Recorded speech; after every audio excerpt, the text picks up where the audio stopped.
ఈ భారతదేశంలో మొదటి బహుశా విలేకరులం మేమేనేమో. మా డప్పే ఒక విలేకరిగా డప్పు పట్టుకున్న మేమే ఒక విలేకరులుగా మేము మా జీవిత ప్రస్థానాన్ని మొదలుపెట్టాము. మా కులం మనందరూ తెలుసు. ఈ media, electronic media, print media, ఇంకొక మీడియా అందుబాటులోకి రాకముందు ప్రభుత్వాలు తీసుకునే, సమాజం తీసుకునే ప్రతి నిర్ణయాన్ని గ్రామాల్లో అమలు చేసే కాడ ప్రచారం చేసేది దండోరా, డబ్బు చాటింపు. ఏ సదుపాయాలు వచ్చినా గ్రామాల్లో, ఏ సమస్య వచ్చినా గ్రామాల్లో మాదిగల డప్పు శబ్దమే, డప్పు ద్వారానే సమాజానికి తెలియచెప్పే కాడ మాదిగలు ప్రధాన భూమిక పోషించారు. అంటే సమాచారాన్ని సమాజానికి అందించే కాడ మాదిగల పాత్ర మొదటి వరుసలో ఉన్నట్టుగా మేము భావిస్తున్నాం. బహుశా మేము సీనియర్లు, మీరు జూనియర్లని నేను అనుకుంటున్నా ఆ విషయంలో. ఓకే, అది వేల సంవత్సరాలుగా ఆ పాత్ర పోషించింది మాదిగలమే కాబట్టి అది చెప్తున్నాను. కానీ మీ మద్దతు, మీ సహకారం వల్లనే ఈ కీలకమైన అంశం పరిష్కారం కావడానికి దారితీసింది.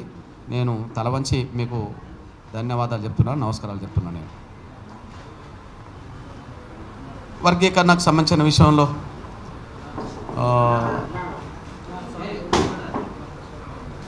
ఈ అంశం మొదలుపెట్టే ముందు ఎంఆర్పిఎస్కు ధనం లేదు, ఎంఆర్పిఎస్కు సమాజ మద్దతు ఉన్నది, అదే సమయంలో మీడియా మద్దతు ఉన్నది. అందుకు ఎంఆర్పిఎస్ ఉద్యమం ప్రారంభ రోజుల్లో లక్ష్యాన్ని నెరవేర్చుకునే పోరాటాన్ని ముందుకు తీసుకెళ్తున్న దశలో మేము ఉద్యమం మొదలుపెట్టిన తర్వాత హైదరాబాద్ రావడానికి 1 సంవత్సరంన్నర పైగా పట్టింది. ఉదాహరణకు ప్లీజ్ 94లో జూలై 7న ప్రకాశం జిల్లాలో ఒక గ్రామంలో ఎంఆర్పిఎస్ ఆవిర్భవించింది. ఒక కుగ్రామంలో మొదలుపెట్టిన ఈ ఉద్యమం వాస్తవానికి 30 ఏళ్ళు కాదు, 3 సంవత్సరాలు తిరగకముందే వర్గీకరణ సాధించాం. మేము ఎప్పుడు ఈ ఉద్యమాన్ని ముందుకు తీసుకెళ్లే అంశంలో డాక్టర్ బాబాసాహెబ్ అంబేద్కర్ స్ఫూర్తికి సంబంధించిన వాటిని మేము అమలు చేశాం. డాక్టర్ బాబాసాహెబ్ అంబేద్కర్ నినాదాలు ఉంటాయి, బోధించు, సమీకరించు, పోరాడు అని. మేము ఎంఆర్పిఎస్ ఉద్యమం మొదలుపెట్టి ఒక గ్రామంలో మొదలుపెట్టి దాని గ్రామాలకు, మండలాలకు, వివిధ జిల్లాలకు విస్తరించే కార్యక్రమం, బోధించే కార్యక్రమం చేశాం ప్రారంభంలో. అప్పుడు మీడియాకు ఎంఆర్పిఎస్ అంటే కూడా తెలియదు, ఎంఆర్పిఎస్ అని చెప్పుకోవడం కూడా ఆ రోజు అందరికీ అర్థం కాలే, ఏంటి అని అనుకునేవాళ్ళు. అట్లా తిరుగుతూ బోధించే కార్యక్రమాన్ని విస్తృతంగా తీసుకెళ్ళాము. అట్లా ఆంధ్రాలో మొదలుపెట్టి రాయలసీమకు వచ్చి తెలంగాణ విస్తరించి ఉమ్మడి ఆంధ్రప్రదేశ్లో హైదరాబాద్లో భారీ స్థాయిలో మీటింగ్ పెట్టాం. మార్చి 2, 96 హైదరాబాద్ నగరం మొత్తం దిగ్బంధం అయిపోయింది. వెంటనే మళ్ళీ సెప్టెంబర్లో మీటింగ్ పెట్టాం. హైదరాబాద్ మొత్తం దిగ్బంధం అయిపోయింది. మరి ఆ వార్తలు సమాజానికి ఎట్లా చెప్పేటి అంటే, ఒక వార్త చదువుతా నేనండి.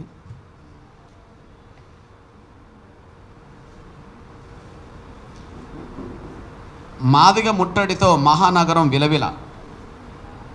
ఇప్పటిది కాదు ఈ వార్త. 9 గంటల బైఠాయింపుతో పౌర జీవనం అతలాకుతలం.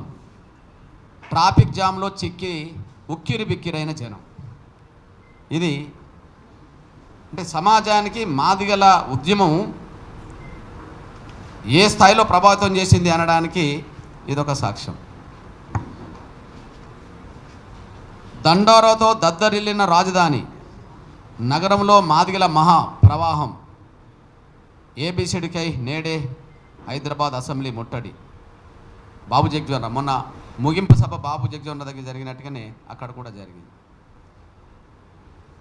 అల్టిమేటం, ఢిల్లీకి అఖిలపక్షాన్ని పంపే తేదీ 12 గంటల్లో ప్రకటించాలి. నిజాం కాలేజ్ మైదానంలో బైఠాయించిన వేలాది జనం. వర్గీకరణపై వయస్సు దిగి రావాల్సిందే, తీవ్ర పరిణామాలు ఉంటాయి.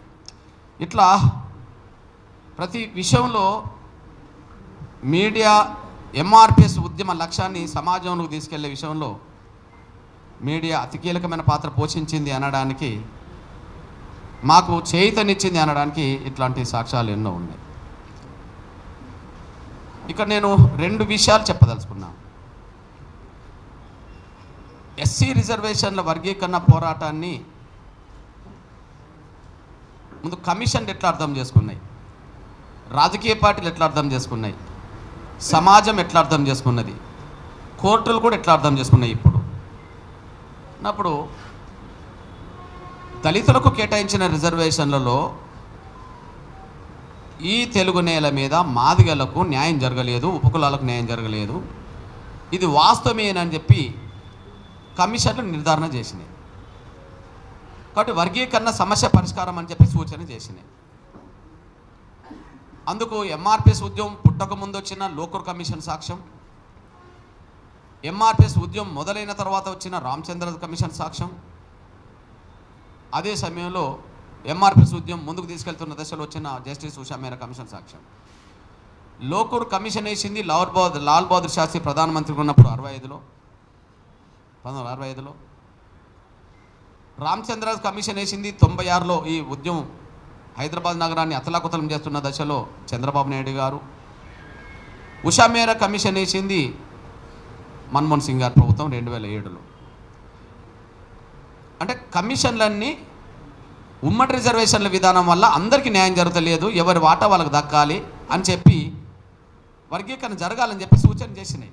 నంబర్ 1, కమిషన్ల అభిప్రాయం వర్గీకరణకు అనుకూలంగా ఉన్నది, ఎంఆర్పిఎస్ ఉద్యమ లక్ష్యానికి అనుకూలంగా ఉన్నాయి.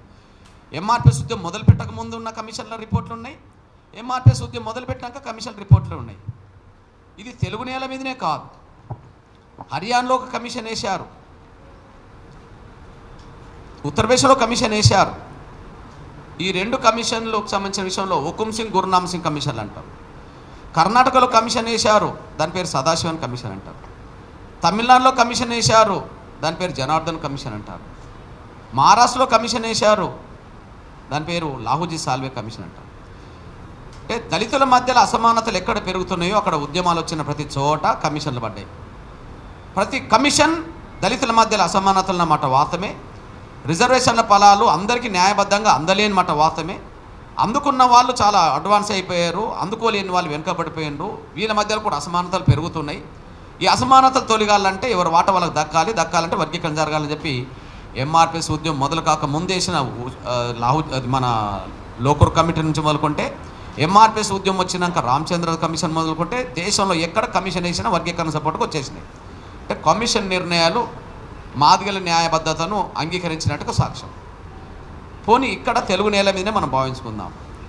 తెలుగు నేల మీద అసెంబ్లీలో 98లో ముందు తీర్మానం జరిగింది. చంద్రబాబు నాయుడు గారు 98లో తీర్మానం జరిగినప్పుడు ఒక 7-8 పార్టీలు ఉన్నాయి అసెంబ్లీకి ప్రాతినిధ్యం వహించేది. ఏ ఒక్క సింగిల్ పార్టీ కూడా వర్గీకరణ వ్యతిరేకించాలి. అంటే అన్ని రాజకీయ పార్టీలు ఏకగ్రీవంగా తీర్మానం చేసినాయి. ఇక్కడ విషయం ఏంటంటే, భారతదేశంలో ఒక అంశం మీద ఒక అసెంబ్లీ 3 సందర్భాల్లో తీర్మానం చేసింది ఇదే. నంబర్ 1 98లో, నంబర్ 2 2000 సంవత్సరంలో, నంబర్ 3 2004లో. ఇది ఉమ్మడి ఆంధ్రప్రదేశ్. అది రాజశేఖర్ గారు అసెంబ్లీ తీర్మానం చేసి ఉమ్మడి ఆంధ్రప్రదేశ్. మళ్ళీ తెలంగాణ వచ్చిన తక్కువ కూడా మళ్ళీ తెలంగాణలో ఎస్సీ వర్గీకరణకు అనుకూలంగా కేసీఆర్ కూడా తీర్మానం చేసి కేంద్రానికి పంపాడు. అంటే ఒక అంశం మీద రాజకీయ పార్టీలు భిన్నాభిప్రాయంతో ఉన్నాయంటే ఇక్కడ ఎవరు లేరు. ఎందుకు లేరు? కళ్ళ ముందు కమిషన్ రిపోర్ట్ చెప్తున్నాయి, వాస్తవాలు కళ్ళ ముందు కనిపిస్తున్నాయి. కాబట్టి మాదిగల పోరాటంలో న్యాయం ఉన్నది, వాళ్ళకి న్యాయం జరగాల్సిందే. సింపుల్ విషయం. ఇక్కడ బీసీల్లో ఏబిసిడి వర్గీకరణ ఉన్నది, ఎస్సీల్లో కూడా వర్గీకరణ కోరుతున్నారు, తప్పేం లేదు. కోరుకోవడానికి ఆధారమే కదా అని చెప్పి రికార్డ్ అన్ని అసెంబ్లీ తీర్మానాల ద్వారా సాక్ష్యం చెప్తున్నాయి. నంబర్ 2 సమాజంకి సంబంధించిన విషయం. మీరు ఒక్కసారి గమనించండి. ఎగ్జాంపుల్, ఆ రోజు ఉన్న మీడియా మేరకు చర్చలు జరిపింది. అసెంబ్లీలో తీర్మానం జరుగుతున్నప్పుడు ఉన్న మీడియా చర్చ జరిపింది. వర్గీకరణ వ్యతిరేకించే ఒక వర్గం నుంచి కొంతమంది స్వార్థపరులు తప్ప, వర్గీకరణ వ్యతిరేకించే మొత్తం రిజర్వేషన్ ఫలాలు మేమే పొందుదామనుకుంటున్న కొంతమంది స్వార్థపరులు తప్ప, మాదిగా మాలేతర మొత్తం సమాజం, మాదిగలు వర్గీకరణ కోరుకుంటారు, మాలలు కొంతమంది వర్గీకరణ వ్యతిరేకిస్తుండ్రు. కానీ మిగతా సమాజం ఏంటి? మిగతా సమాజం యావత్తు ఎంఆర్పిఎస్ చేయూతనిచ్చేసింది. అది మొట్టమొదటి అసెంబ్లీ తీర్మానం జరిగిన చర్చలప్పుడు కానీ, మొన్న సుప్రీంకోర్టులో జరిగిన జడ్జిమెంట్ అప్పుడు కానీ, ఎలక్ట్రానిక్ మీడియాలో చర్చలు జరిగినాయి కదా, ప్రింట్ మీడియాలో వ్యాసాలు వచ్చినాయి కదా, ఎడిటోరియల్స్ వచ్చినాయి కదా, సోషల్ మీడియాలో చర్చలు జరిగినాయి కదా. మాదిగేతర మొత్తం సమాజం ఈ వర్గీకరణ ఎప్పుడో జరగాల్సి ఉండే, ఇప్పటికైనా న్యాయం జరిగింది, 30 ఏళ్ల పోరాటానికి న్యాయం జరిగిందని చెప్పి న్యాయాన్ని గుర్తించిందే మొత్తం సమాజం, ఎంఆర్పిఎస్ను గుర్తించింది మొత్తం సమాజం. అంటే ఇక్కడ వర్గీకరణ వ్యతిరేకించే వాళ్ళు కొంతమంది స్వార్థపరలే తప్ప సమాజం యావత్తు మాదిగలకు అండగా ఉన్నది అనడానికి ఇది సాక్ష్యమే కాకుండా, ఈ 30 ఏళ్ల పోరాటంలో ఎంఆర్పిఎస్కు సమాజం నుంచి వచ్చిన సహకారంతో ఎంఆర్పిఎస్ నిలబడుకుంటూ వచ్చేసింది. ఇప్పుడు ఈ మీడియా సహకారం ఉన్నట్టుగానే సమాజంలో అన్ని వర్గాల పెద్దల, అన్ని రాజకీయ పార్టీల పెద్దల, అన్ని వర్గాల మేధావుల మద్దతు ఎంఆర్పిఎస్కు నిలబడుకుంటూ వచ్చేసింది. అంటే సమాజం యావత్తు ఎంఆర్పిఎస్ వర్గీకరణ సపోర్టుగా ఉన్నది. ఇప్పుడు చీఫ్ జస్టిస్ గారి ఆధ్వర్యంలో 7 జడ్జీలతో కూడిన రాజ్యాంగ ధర్మాసనం 6 జడ్జీలు వర్గీకరణ జరగాల్సిందే, రాష్ట్ర ప్రభుత్వాలకు చేసుకునే రైట్ ఉన్నది, హక్కు ఉన్నది అని చెప్పి త్వరగా మార్గదర్శక సూత్రాలు అమలు చేసుకోవాలని చెప్పి సూచన చేసింది, జడ్జిమెంట్ ఇచ్చేసింది. ఇప్పుడు మీరు గమనించండి, ఇప్పుడు జడ్జిమెంట్ ఇచ్చిన దానికి నాయకత్వం ఇచ్చింది ఎవరు? గౌరవ చంద్రచూడ్ గారు. వాళ్ళ తండ్రి కూడా చీఫ్ జస్టిస్గా చేశారు. బహుశా చాలామంది చీఫ్ జస్టిస్లు అయ్యారు, కానీ అందులో కొంతమందికి మాత్రమే గొప్ప పేరు ఉన్నది. అంటే ఎవరికి ఒత్తిడికి తలొగ్గకుండా, పాలక ప్రతిపక్ష ధనానికి తలొగ్గకుండా న్యాయం వైపు నిలబడతారు అనడంలో న్యాయవ్యవస్థకు ఎంత గౌరవం ఉన్నదో, అందులో చంద్రచూడ్ గారి కుటుంబానికి, చంద్రచూడ్ గారికి అంత పేరు దేశంలో ఉన్నదనే విషయం అందరికీ తెలిసిన విషయమే. మరి గౌరవ చంద్రచూడ్ గారి నాయకత్వంలోనే ఎస్సీ వర్గీకరణ రైటు, దళితుల మధ్యలో అసమానతలు ఉన్నాయి, దళితులందరూ ఒకే సమూహానికి సంబంధించిందని చెప్పి మనం అనుకోవడానికి వీల్లేదు, దళితుల మధ్యలో కూడా సాంఘిక అసమానతలు ఉన్నాయి, దళితులు వేరువేరు కులాలుగానే ఉన్నారు అని చెప్పి అందరికీ న్యాయం జరగాలని చెప్పి గౌరవ చంద్రచూడ్ గారి ఆధ్వర్యంలో తీర్పు చేసింది. ఇప్పుడు చెప్పండి, వర్గీకరణను మాదిగలు కోరుకుంటుండ్రు, వర్గీకరణను మాలలు కొంతమంది వ్యతిరేకిస్తుండ్రు. కానీ మరి మీడియా సపోర్ట్ ఎటు ఉన్నది? సమాజ మద్దతు ఎవరికి ఉన్నది? పోరాటం ఎవరు ఈ రోడ్డు మీద 30 ఏళ్ళు రాజు లేకుండా చేశారు? న్యాయ వ్యవస్థ మద్దతు ఎవరికి ఉన్నది? కమిషన్ల మద్దతు ఎవరికి ఉన్నది? అసెంబ్లీలో తీర్మానాలు చేసిన రాజకీయ పార్టీల మద్దతు ఎవరికి ఉన్నది? ఎంఆర్పిఎస్కి ఉన్నది. కాబట్టిగానే 30 ఏళ్ళు ఎంఆర్పిఎస్ నిలబడ్డది. న్యాయం లేకపోయినా, సమాజం మద్దతు లేకపోయినా ఎంఆర్పిఎస్ ఉద్యమం ఇంత 30 ఏళ్ళు ఎందుకు నిలబడుతుంది? నిలబడే అవకాశం లేదు. బట్ ఇప్పుడు వర్గీకరణ వ్యతిరేకించేటోళ్ళు ఒంటరి వాళ్ళే కదా. నిజంగా చెప్పాలంటే సమాజ స్రవంతిలో సమాజ అభిప్రాయానికి అనుగుణంగా కూడా వాళ్ళు ముందుకు రావాలి. సమాజం ఏమనుకుంటుంది కనీసం చూడాలి, మీడియాలో ఏమనుకుంటుంది సమాజం చూడాలి, న్యాయ వ్యవస్థ ఎట్లుందో చూడాలి, రాజకీయ పట్ల ఏమనుకుంటారో చూడాలి. అవి చూడకుండా ఇంకా మేమే తింటామంటున్న వాళ్ళ ప్రకటన చూస్తే ఎంఆర్పిఎస్ కాదు, సమాజమే వాళ్ళను ఈసడించుకుంటున్న పరిస్థితి కనిపిస్తుంది. ఎంతకాలమే ఇంకా మీరు అడ్డుకుంటారు? ఇది న్యాయం కాదయా, మీ వాట అడుగుతలేరు కదా, వాళ్ళ వాట అడుగుతున్నారు కదా అని చెప్పి సమాజంలో అభిప్రాయం ఉన్నది. ఇప్పటికైనా మా సోదర వర్గంలో ఉండబడే కొంతమంది వ్యక్తులకి నేను విజ్ఞప్తి చేస్తున్నా, వర్గీకరణ వ్యతిరేక స్టేట్మెంట్లు మానుకోండి, వర్గీకరణ వ్యతిరేకిస్తూ ఇంకేదో చేద్దామనే దాన్ని కూడా ఆపుకోండి. మనం ఇంకా ఉమ్మడి సమస్యల మీద పోరాటం చేయడానికి అవకాశం ఉన్నది. దళిత వర్గాలకు, గిరిజన వర్గాలకు, బీసీలకు, సమాజానికి అన్యాయం జరుగుతున్న కొన్ని అంశాలు ఉన్నాయి. వాటన్నిటిని పరిష్కారం కోసం కలిసి పని చేసుకోవాల్సిన అవసరం ఉన్నది. ఆ కలిసి పని చేసుకోవడానికి ముందుకు రావాలి, కానీ ఇంకా వర్గీకరణ వ్యతిరేక ఇట్లాంటి స్టేట్మెంట్లు ఇంకా మానుకోవాలని చెప్పి నేను అప్పీల్ చేస్తున్నాను. అయితే నేను మాత్రం ఒక సూటిగా చెప్తున్నాను, నేను మాలల్లో అంబేద్కరిస్టులు లేరు, మాలల్లో మనవాదుల సంఖ్య పెరిగింది. దయచేసి ఇది నాట్ లైట్. కేవలం అంబేద్కర్ పేరు వాళ్ళకు జపం చెప్పుకోవడానికే. మాలల్లో అంబేద్కరిస్టులు లేరు, 99% లేరు. నాకు తెలిసి మాలల్లో 1-2% నాకు అండగుండేటోళ్ళు ఉన్నారు. ఉదాహరణకు ఈ మీట్ ది ప్రెస్ కార్యక్రమానికి ఎందుకో తెలిసి రాలేదు, కానీ ఒక రమేష్ అనే తమ్ముడు వచ్చిండు ప్రకాశం జిల్లాలో. నాకు ఎంఆర్పిఎస్ ఉద్యమం మొదలు పెట్టక ముందు నుంచి నాకు పరిచయం. అగో రమేష్ ఇక్కడ ఉన్నాడు, మాల అతనిది. అతను మాల చేతెత్తున్నాడు. ఖరాఖండిగా వర్గీకరణకు అనుకూలంగానే మాట్లాడతాడు. ఖరాఖండిగా వర్గీకరణకు అనుకూల ఉద్యమంలోనే పాల్గొంటాడు. ఖరాఖండిగా వర్గీకరణ జరగాలని చెప్పి వాళ్ళతో గొడవలు పడతాడు. ఎందుకే మీరు అడ్డం పడుతున్నారు, ఇది తప్పు అని చెప్పి ఖరాఖండిగా ఓకే విషయం ఖరాఖండిగా నాకు 30 ఏళ్ళ పరిచయంలో చెప్తున్నాను. ఖరాఖండిగా వర్గీకరణ కానీ వాళ్ళకు ప్రాధాన్యత అదండి పలుకుబడి కానీ ఇతరత్ర ఒక నాయకుడికి ఎక్స్పోజ్ అయిన గుర్తింపు లేదు. కానీ కొంతమంది ఉన్నారు. ఉదాహరణకు జై భారత్లో పనిచేస్తున్న ఒక లోక్నాథ్ అనే తమ్ముడు ఉన్నాడు. అతను కూడా మాలే. అతను మాలలతోనే మాట్లాడతాడు వర్గీకరణ జరగాల్సిందే అని చెప్పి. కానీ ఆయన రాష్ట్రానికి మొత్తం తెలిసిన నాయకుడిగా కనిపించాడు, జై భారత్లో పనిచేస్తున్న తమ్ముడు. అదే సమయంలో ధర్మరాజు అని నాగర్ కర్నూలులో ఉన్నాడు ఒక తమ్ముడు. ఆ ధర్మరాజు వర్గీకరణ జరగాలని ఢిల్లీలో వచ్చి ధర్నాలు చేసిండు. వర్గీకరణకు వ్యతిరేకంగా మాలమోహనుడు ధర్నా చేస్తుంటే అదే మాల నుండి వచ్చిన ధర్మరాజు అనే తమ్ముడు కూడా ఒక సోదరుడు కూడా నాగర్ కర్నూలు నుంచి ఒక 100 మంది మాలను తీసుకొచ్చి ధర్నా చేశాడు. కానీ 1%, 99% మాలల్లో ఎదిగిన రాజకీయ నాయకులు ఎవరైతే ఉన్నారో వాళ్ళు మనవాదులుగా తయారైన అంబేద్కర్ వాదులు అన్నది వదిలిపెట్టేశారు. మాలల్లో గొప్పలు చెప్పుకునే మేధావులు రోజు టీవీలో చర్చలకు వస్తారు చూడు. మేమే విప్లవకారులకు ప్రధాన సానుభూతి పరులం, అసలు విప్లవకారులకు కూడా మేమే సలహాలు ఇస్తున్నాం, అంత గొప్పగా మేము మేధావులుగా ఎదిగామని చెప్పుకొని టీవీల ముందు కనిపిస్తే వాళ్ళందరూ అంబేద్కరిస్టులు కాదు, విప్లవోద్యమానికి సానుభూతులు కూడా కాదు, దేశభక్తులు కూడా కాదు, కేవలం మనువాదులు. వాళ్ళు మాలల్లో ఎదిగిన రాజకీయ నాయకులందరూ మనువాదులే, మాలల్లో ఎదిగిన మేధావులందరూ మనువాదులే. వాళ్ళు మనవాదులుగా తయారైనారు అంతే. వాళ్ళు అంబేద్కరిస్టులు కారు.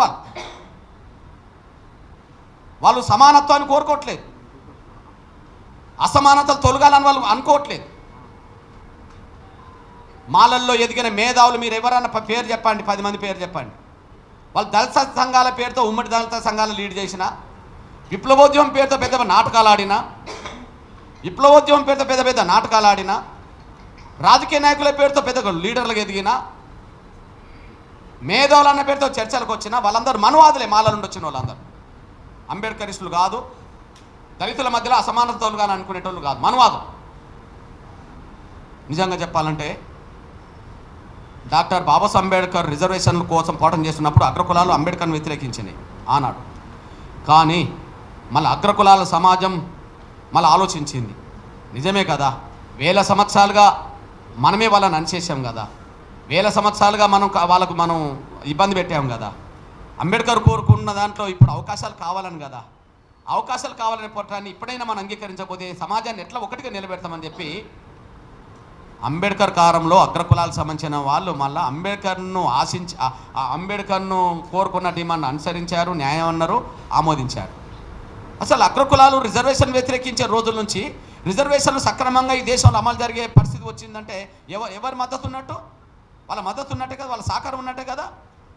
అంటే అంబేద్కర్ కాలంలో అగ్రకులాలన్నా మానవతావాదులుగా స్పందించారు, కానీ నా కాలం వచ్చేటప్పటికి మాలలే మానవతావాదులుగా లేకుండా పోయిండ్రు. మాలల నుంచి ఎదిగిన నాయకులు మేధావులే మనవాదులుగా తయారైంది. మరి మనవాదులతోటి అంబేద్కర్ వాదులు ఎప్పుడు రాజీ పడలేరు కదా. కాబట్టి ఒకనాడు అగ్రకులాల్లోనే మనవాదులు ఉన్నారని ప్రచారం జరిగింది కదా, కానీ ఇప్పుడు మాలల్లోనే మనవాదులు ఉన్నారు. ఒకనాడు అగ్రకులాల్లోనే మనవాదులు ఉన్నారని మాట్లాడుకునే వాళ్ళం కదా, మాలల్లోనే మనవాదులు ఎక్కువ మంది ఉన్నారు. 1-2% వాళ్ళని గౌరవించుకుంటా, వాళ్ళని అనుసరిస్తా, వాళ్ళని కలుపుకెళ్ళిపోతా. సేమ్ టైం నా సామాన్య మాల ప్రజలకు ఎక్కడ అన్యాయం జరిగినా, అవమానాలు జరిగినా వాళ్ళ నా సోదరులుగా భావించుకుంటా, ఇప్పుడే కాదు ఎప్పుడైనా వాళ్ళకి అండగా నిలబడతా. సామాన్య మాలలతో నాకు శత్రుత్వం లేదు, వాళ్ళ నా సోదరులే. కానీ ఎదిగిన వాళ్ళతోటే, ఎదిగి మనవాదాన్ని ప్రదర్శించే వాళ్ళతోటే నాకు విభేదాలు ఉంటాయి. వాళ్ళ దగ్గర మేము రాజీ పడే ప్రసక్తే లేదు, భవిష్యత్తులో కూడా కొనసాగిస్తాం. ఈ నేపథ్యం ఒక అంశంగా మీ దృష్టికి తీసుకొస్తున్నాను నేను. రెండో విషయం భారతదేశాన్ని అత్యంత ప్రభావితం చేసిన ఉద్యమాల్లో ఎంఆర్పిఎస్ ఒక తెలుగు నేలనే కాదు. ఇవాళ ఎస్సీ వర్గీకరణ అంశం ముందుకు వచ్చిన తర్వాత దేశంలో రాజకీయ పార్టీలు ఇటా అటా అనే విషయంలో తేల్చుకునే కాడ మల్లగుల్లాలు పడే కాడికి మాత్రం వచ్చేసింది. అనుసరించే వాళ్ళు అనుసరిస్తుండ్రు, అనుసరించని వాళ్ళు అనుసరించకపోతుండ్రు. కానీ ఎటో ఉండక తప్పదనే కాడికి మాత్రం నెట్టబడుతున్నాయి. అంతిమంగా అందరూ వర్గీకరణకు అనుకూలంగానే నిర్ణయాలు తీసుకునే వైపే ముందుకు రావాల్సిన పరిస్థితి నెట్టబడుతున్నది. పూనా ఒడంబడిక తర్వాత భారతదేశంలో రిజర్వేషన్ల అంశం మీద బాగా ఇప్పుడు చర్చ జరుగుతున్నది వర్గీకరణ అంశం మీదనే. అంటే ఎంఆర్పిఎస్ ఉద్యమ నేపథ్యం చిన్నగా మొదలైన ఆంధ్రప్రదేశ్ తెలుగు నేలను మాత్రమే ప్రభావితం చేసిన మొదటి దశలో దక్షిణాది రాష్ట్రాలకు విస్తరించడమే కాదు, ఉత్తరాది రాష్ట్రాల్లో కూడా ఇవాళ వర్గీకరణ అంశం మీద ఎటు ఉండాలనే విషయంలో నిర్ణయాలు తీసుకునే కాడికి రాజకీయ పార్టీలు వస్తున్నాయంటే దేశాన్ని ఒక శక్తివంతమైన ప్రభావితం చేసిన ఉద్యమం ఏదైనా ఉంటే ఎంఆర్పిఎస్ ఉద్యమం అనేసి మీరు మర్చిపోవద్దు. చివరికి ఒక విజ్ఞప్తి చేస్తున్నా, నా సోదరులారా, ఈ దేశంలో ఒక అంశం మీద వచ్చిన ఉద్యమం ఒక అంశానికే పరిమితమైనాయి. ఏదైనా సంఘాలు ఉన్నా, ఏదైనా ఉద్యమాలు వచ్చినా, ఇప్పుడు ఉదాహరణకు టీఆర్ఎస్ తెలంగాణ రాష్ట్ర సాధన కోసం వచ్చింది అనుకుందాం. టీఆర్ఎస్ తెలంగాణ రాష్ట్ర సాధన కోసం వచ్చింది. 2001లో ఉద్యమం రాజకీయ పార్టీగా ఏర్పడి 2014 వరకు వచ్చింది. మధ్యలో ఏదైనా సామాజిక అంశాలు పట్టించుకున్నదా? మధ్యలో ఏదైనా ఇతరాతర విషయాలు పట్టించుకున్నదా?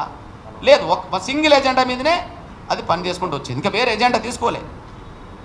అట్లనే భారతదేశంలో మీరు ఏ ఉద్యమాల లక్ష్యమైనా చూడండి, ఆ లక్ష్యంకు మాత్రమే పరిమితమై పనిచేసినాయి. కానీ ఎంఆర్పిఎస్ ఆ లక్ష్యం కోసం కట్టుబడి పోరాటం చేస్తూనే సమాజంలో ఉండబడే భిన్న వర్గాల సమస్యల పరిష్కారం కోసం కూడా ఎంఆర్పిఎస్ ఉద్యమం చేసింది. ఆ విధంగా కొన్ని ఉద్యమాల్లో భాగస్వామ్యం అయింది, కొన్ని ఉద్యమాలకు నాయకత్వం వహించింది. ఎగ్జాంపుల్, తెలంగాణ రాష్ట్ర సాధన ఉద్యమంలో ఎంఆర్పిఎస్ భాగస్వామ్యం అయింది. మీరు అంటున్నారు కదా, కేసీఆర్ ఆమర దీక్ష చేస్తున్నప్పుడు ఆయన కండగా నిలబడి నిమ్మరసం ఇచ్చి దీక్ష విరమించి ఉద్యమాన్ని పాత్ర పోషించిన కాడ ఎంఆర్పిఎస్ నిలబడ్డారు. టీఆర్ఎస్ తర్వాత తెలంగాణ ఉద్యమంలో అతి కీలకమైన పాత్ర పోషించిన ఏదంటే ఎంఆర్పిఎస్ అతి కీలకమైన పాత్ర పోషించింది. అప్పటికి పొలిటికల్ చేసి రాలే ఇంకా. ఓకే, సేమ్ టైం వాళ్ళు విస్మరించిన సమస్యలు ఎజెండా తీసుకున్నది. ఉదాహరణకు తెలంగాణ రాష్ట్రం ఏర్పడుతున్న కొత్తలో కాంగ్రెస్ స్టాండ్ ఏమైందంటే సోనియా గాంధీ గారు తెలంగాణ ఇచ్చింది కాబట్టి ఆమెను దేవత అని ప్రచారం చేశారు.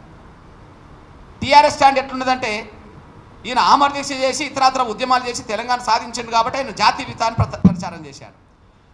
టీఆర్ఎస్ నేతను జాతిపిత చేశారు, సోనియా గాంధీని దేవతను చేశారు. అప్పుడు వెంటనే ఎంఆర్పిఎస్ అయితే ఒకరు జాతిపితలు అవుతే ఒకరు దేవతలు అవుతే మరి సచిన వాళ్ళు ఏమవుతారో చెప్పాలని చెప్పి అమరుల తల్లుల కడుపుకోత మహాసభ నిజాం కాలేజ్ గ్రౌండ్లో పెట్టి 1000 మంది అమరుల తల్లులను కుటుంబాలను తీసుకొచ్చి లక్షల మందితో మీటింగ్ పెట్టి ఆ అమరుల తల్లుల కడుపుకోత మహాసభ ద్వారా వాళ్ళకు ఉద్యోగాలు ఇవ్వాలి, వాళ్ళకు భూములు ఇవ్వాలి, వాళ్ళకు ఎక్స్రేస్ వాళ్ళకు నష్టపరిహారం కట్టించాలని చెప్పి నిజాం కాలేజ్ గ్రౌండ్లో లక్షలాది మందితో మీటింగ్ పెట్టిన చరిత్ర ఎంఆర్పిఎస్కి ఉన్నది.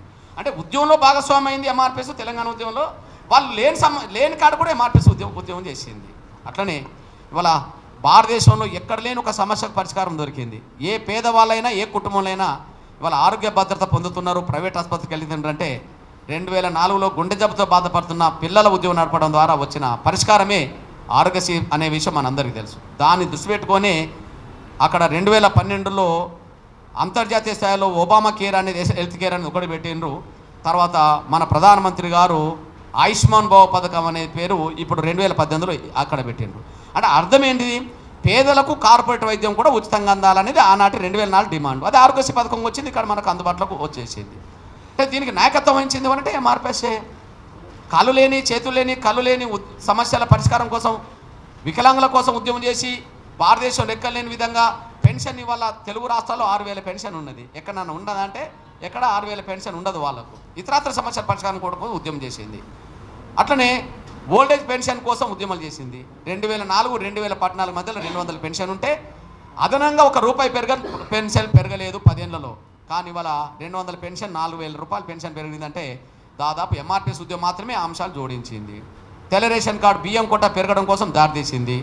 మహిళల మీద అత్యాచారాలు జరిగినప్పుడు ఫాస్ట్ ట్రాక్ కోర్టులు సాధించింది. ప్రియాంక రెడ్డి గారిని అత్యాచారం చేసి చంపిన తర్వాత సమాజం అంతా ఆ నిందితులందరినీ చంపాలన్నప్పుడు ఎన్కౌంటర్ జరిగింది. కానీ ప్రియాంక రెడ్డి కంటే ముందు 3 గంటల ముందే మానస యాదవ్ను ఆ వరంగల్లో అత్యాచారం చేసి చంపారు, ఆమె దగ్గరికి ఎవరు వెళ్ళలేదు. టేకు లక్ష్మిని ఆసిఫాబాద్లో 3 రోజుల క్రితం చంపారు, ప్రియాంక రెడ్డి కంటే ముందు, వాళ్ళ దగ్గరికి ఆ సమస్య ఎవరు పట్టించుకోలేదు. అంటే అగ్రకులాల మహిళలు చంపిపోతే ఎన్కౌంటర్ పిల్లలు చేశారు కదా, మరి అణగారిన వర్గాల మహిళల్ని అత్యాచారాలు చంపినప్పుడు ఎందుకు అట్లాంటి స్పందన రావట్లేదు? అంటే అగ్రకులాల మహిళలకు ఒక న్యాయం, దళిత మహిళలకు ఒక న్యాయమా, బలహీన వర్గాలకు ఒక న్యాయం అని చెప్పి ఎదురు తిరిగి ఉద్యమం చేయడం వల్ల మనకు ఆ రోజు ఫాస్ట్ ట్రాక్ కోర్టులు వచ్చిన విషయం కూడా మీ దృష్టికి నేను తీసుకొస్తున్నాను. నేను అట్లనే మీరు అందరూ చూశారు, నాకు 2-3 వచ్చి మన జర్నలిస్ట్ సోదరులు ఎప్పుడు కప్పర్ ప్రసాద్తో పాటు చాలామంది మాట్లాడతారు, అన్న దీని మీద స్టేట్మెంట్లు ఇవే, దీని మీద స్టేట్మెంట్లు ఇవ్వని చెప్పి. నిజంగా జర్నలిస్టుల సమస్యల మీద వేరే సంఘం నుంచి ఏదైనా స్టేట్మెంట్ మీరు ఆశించారా? ఎంఆర్పిఎస్ నుంచి మాత్రం ఆశించేవాళ్ళు. ఎందుకంటే ఒక మాట మాట్లాడితే కొంత ప్రభుత్వాల దృష్టికి పోతాయి అని చెప్పి. తర్వాత ఏం జరిగింది, ఎంఆర్పిఎస్ జర్నలిస్ట్ సంఘాన్ని ఎంఆర్పిఎస్ ఏర్పాటు చేసుకొని అన్ని వర్గాల జర్నలిస్టుల కోసం పాటుపడాలని చెప్పి కొంత కార్యాచరణ తీసుకోవడం జరిగింది. ఆ తర్వాత ప్రభుత్వాలు ఎంత మేరకు ముందుకు వచ్చినాయో కానీ ప్రధాన జర్నలిస్ట్ సంఘాలు మాత్రం బలంగా చర్చ జరిగి ఈ కృష్ణమాదిగ ఏర్పాటు చేసిన జర్నలిస్ట్ సంఘం ఎక్కడ అడ్వాన్స్ అవుతుందో ఈ సమస్యల పరిష్కారం కోసం అని చెప్పి మళ్ళీ ఏ జర్నలిస్ట్ సంఘం ఆ జర్నలిస్ట్ సంఘం కూడా మళ్ళీ బిగబట్టుకొని ప్రభుత్వాల మీద ఒత్తిడి పెట్టడానికి వాళ్ళ వంత పాత్ర పోషించే కాడికి వచ్చేసారు. ఇవన్నీ ఎందుకు చెప్తున్నంటే ఎంఆర్పిఎస్ ఉద్యమం తెలుగు నేలని కాదు భారతదేశాన్ని ప్రభావితం చేసింది, వర్గీకరణ అంశం మీద, ఇతరత్ర అంశం మీద. అదే సమయంలో ఎంఆర్పిఎస్ ఒక అంశానికే పరిమితం కాకుండా సమాజంలో ఉండబడే అన్ని వర్గాల పేదల సమస్యలను కూడా పనిచేసుకుంటూ ముందుకు వచ్చేసింది. కాబట్టి నేను విజ్ఞప్తి చేస్తున్నాను, నా సోదర వర్గానికి విజ్ఞప్తి చేస్తున్నాను, ఎస్సీ ఎస్టీ బీసీ మైనార్టీ అన్ని వర్గాల పేదల సమస్యలు పరిష్కారం కావాల్సినవి చాలా ఉన్నాయి. ఉదాహరణకు ప్రభుత్వ రంగం కుదించబడుతుంది, ప్రైవేట్ రంగం పెరుగుతుంది. ప్రభుత్వ రంగంలో మాత్రం రిజర్వేషన్లు మిగులుతున్నాయి, ప్రైవేట్ రంగంలో లేకుండా పోయింది. ప్రభుత్వ రంగం లేకుండా పోతుంది కదా, అంటే రిజర్వేషన్లు కూడా పోతున్నాయి కదా. దీన్ని ఉమ్మడి పోవటంగా మనం మలసాలి కదా. ఎస్సీ ఎస్టీ అట్రాసిటీ యాక్ట్ రద్దు అయినప్పుడు ఉమ్మడి పోవటం మనం చేసి సాధించుకున్నాం కదా, ఎంఆర్పిఎస్ లీడ్ చేసింది కదా.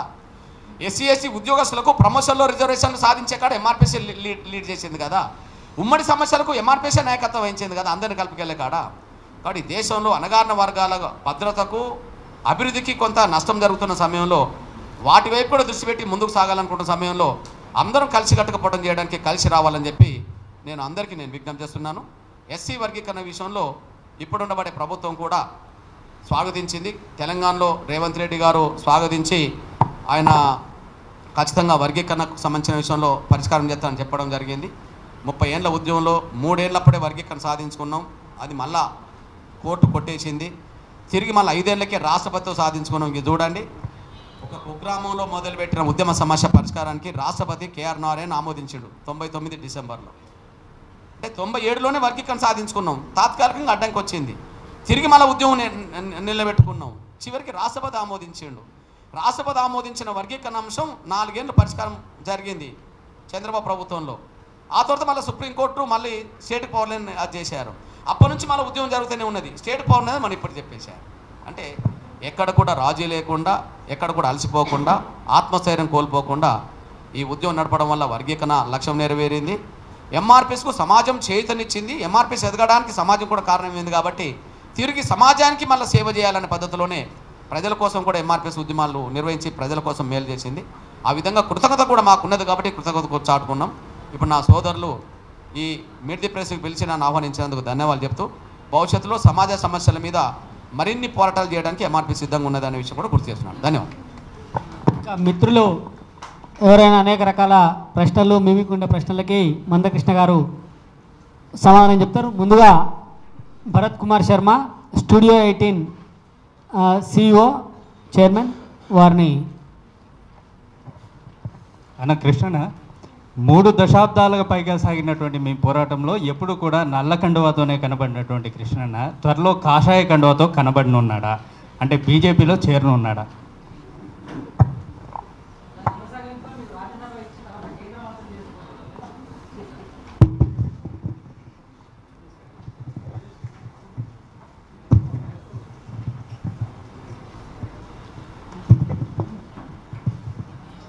కృష్ణ దానికి కొనసాగింపుగా వాస్తవానికి ఈ ప్రశ్న 97 జూన్ 6న కూడా ఉత్పన్నమైంది. ప్లీజ్, ఈ ప్రశ్న నేను 97 ఏప్రిల్ 14 పాదయాత్ర మొదలుపెట్టి తెలుగు నేల మీద మొదటి పాదయాత్ర ఎంఆర్పిఎస్దే. తర్వాతనే రాజశేఖర్ గారు, తర్వాతనే మళ్ళీ చంద్రబాబు నాయుడు గారు, తర్వాతనే మళ్ళీ ఇంకోరు షర్మిల, ఇంకోరు తెలుగు నేలను మొత్తం అత్యంత ప్రభావితం చేసిన పాదయాత్రలో మొదటి పాదయాత్ర ఎంఆర్ఎస్. అప్పుడు వెంటనే ఏబిసిడి జరిగింది. హైదరాబాద్కు వచ్చిన రోజే ఏబిసిడి జరిగింది. అంటే మళ్ళా రామ్నగర్లో నేను అప్పుడు ఉన్నప్పుడు విలేకరుల సమస్యలు జరిగినప్పుడు అన్న వర్గీకరణ సాధించావు కదా, ఇక నల్లకండ అయిపోతుందని అన్నారు. కానీ వెంటనే ఇంకా ప్రజా సమస్యల మీద పోరాటాలు చేసేది ఉన్నది, పోరాటం జరిగినప్పుడల్లా ఎంఆర్పిఎస్ ఉంటుంది కదా, కాబట్టి నల్లకండ ఉంటుందని చెప్పడం జరిగింది. ఇప్పుడు చెప్పండి, చంద్రబాబు నాయుడు గారు వర్గీకరణ చేసినప్పుడు చంద్రబాబు నాయుడు గారికి మేము సపోర్ట్ చేశాం. అప్పుడు చంద్రబాబు నాయుడు గారు నాకు 98లో పెద్దపల్లి పార్లమెంట్ టికెట్ ఇచ్చిండు, 99లో నాకు రాజ్యసభ ఇచ్చిండు. నిరాకరించుకున్నాం. లక్ష్యం దెబ్బతినొద్దు, లక్ష్యం వైపు పురోగమిద్దామని చెప్పి. అప్పుడు చాలామంది ఏమన్నారంటే టీడీపీకి సపోర్ట్ చేశాడు కదా, ఇక టీడీపీలో చేరుతాడేమో అని అనుకున్నారు. అది కాలే. తర్వాత జరిగిన ప్రయాణంలో రాజశేఖర్ గారు వర్గీకరణ తీర్మానం చేసి కేంద్రానికి పంపినప్పుడు రాజశేఖర్ గారు మా సహకారం కోరిండు. సహకారం కొడితే ఆయన కూడా మనం సపోర్ట్ చేశాం. ఆయన కూడా జూపుడి ప్రభాకర్ రావుకు నాకు ఎమ్మెల్సీ ఇచ్చి ఇద్దరిని మంత్రులు చేస్తారని చెప్పి ప్రతిపాదన పెట్టిండు. అది అందరికీ తెలిసిన విషయమే. జూపుడి ప్రభాకర్ రావు తీసుకున్నాడు, నేను తీసుకోలేదు. కానీ చేరుతాడేమో అని అనుకున్నారు. ఆ తర్వాత 2009లో వరంగల్ పార్లమెంట్ సీటు కూడా కాంగ్రెస్ రాజశేఖర్ గారు ప్రపోజల్ పెట్టేశాడు. అప్పుడు చేరుతాడేమో అని అనుకున్నారు. నేను చేరలేదు. పోనీ కేసీఆర్ ఎంబడి అంత బలంగా మిత్రుడిగా ఉన్నది కూడా నేనే తెలంగాణ ఉద్యమ కాలంలో. ఈయన టీఆర్ఎస్లో చేరుతాడేమో, ఎందుకంటే దళిత ముఖ్యమంత్రి అంటాడు కదా, కాబట్టి కృష్ణనాథ్ ముఖ్యమంత్రి అవుతాడేమో, ఆయన చేస్తాడేమో అని చెప్పి అందరూ అనుకున్నారు. కానీ నేను చేరననే నేను చెప్పాను. నా లక్ష్యం నాకు ఉన్నది, ఉద్యమం తెలంగాణకు న్యాయబద్ధం కాబట్టి నేను అండగా ఉంటానని చెప్పాను. నాది మారలేదు. అప్పుడు మారంది, ఇప్పుడు ఎట్లా మారుతుంది? ఇప్పుడు చెప్పాను కదా, ఇప్పుడు నేను చెప్పాను అప్పుడే నెరవేరింది. మరి 97లో కూడా నెరవేరింది, 2000 సంవత్సరంలో నెరవేరింది కదా. నేనేమంటాను అప్పుడు. ఇప్పుడు నేను సమస్యలు చెప్పాను. ఏది సమస్యలు ఉన్నంత వరకు పరిష్కార మార్గం కోసం ఉద్యమాలు ఉంటాయా లేవా? ఉంటాయి. ఉద్యమాలు జరిగినప్పుడల్లా నిరసన కార్యక్రమాలే కదా ఉద్యమాలు అంటే. నిరసన అంటే నల్లకండువే ఉంటుంది కదా. నాకు తెలిసి ఇప్పుడే కాదు, నా జీవితంలో మారదు నల్లకండువ. ఇప్పుడే కాదు, నా జీవితంలో మారదు. ఇప్పటి వరకు మీరు ఒక పోరాట యోధుడిగా ఉన్నారు. రానున్న రోజుల్లో అంటే మీ సంబంధించిన వాళ్ళు, మీ జాతి సంబంధించిన వాళ్ళు మిమ్మల్ని మంత్రిగా, ఎంపీగా చూసే అవకాశం లేదంటారా?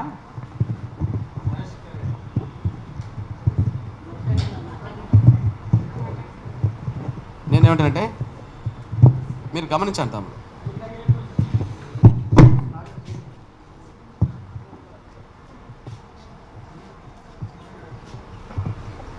నేను చట్టసభలోకి వెళ్ళాలి. చట్టసభలోకి వెళ్ళడం ద్వారా కూడా సమస్యల మీద మనం బలంగా గొంతెత్తాలి కదా. చట్టసభలోకి వెళ్ళిన వాళ్ళందరూ ఆయా పార్టీల నుంచి వెళ్ళి ఆయా పార్టీల లీడర్ల నాయకుల అభిప్రాయం మేరకే వాళ్ళు పడి ఉంటారు. ముఖ్యంగా దళిత గిరిజన బలహీన వర్గాలకు సంబంధించిన వాళ్ళు స్వేచ్ఛగా స్వతంత్రంగా అక్కడ మాట్లాడతలేరు. కాబట్టి మనం స్వేచ్ఛను కోల్పోని పద్ధతిలో, స్వతంత్రతను కోల్పోని పద్ధతిలో అసెంబ్లీకి వెళ్ళాలనేది అభిప్రాయం ఉంటుంది నాకున్నది. కాబట్టినే 2004లో నేను మధిరలో స్వతంత్రంగా పోటీ చేశా, ఓడిపోయాను. 2009లో మధిరలో పోటీ చేశా, ఓడిపోయినా. 2014లో వర్ధన్నపేటలో పోటీ చేసి ఓడిపోయాను. నేను ఓడిపోవడానికి అన్ని సిద్ధపడ్డా కానీ ఏ పార్టీలో చేరలేదు. మరి ఏ పార్టీలో చేరితే నాకు ఇవ్వరా టికెట్లు? ఎగ్జాంపుల్, ఇప్పుడు నేను బీజేపీలో చేరితే నాకు రావా? లేదు ఇంకో పార్టీలో చేరితే నాకు అవకాశం రాదా? నేను అనుకుంటున్న మొదటి నుంచి ఎందుకంటే స్వతంత్రంగా ఉండి చట్టసభలకు వెళ్ళడం వేరు.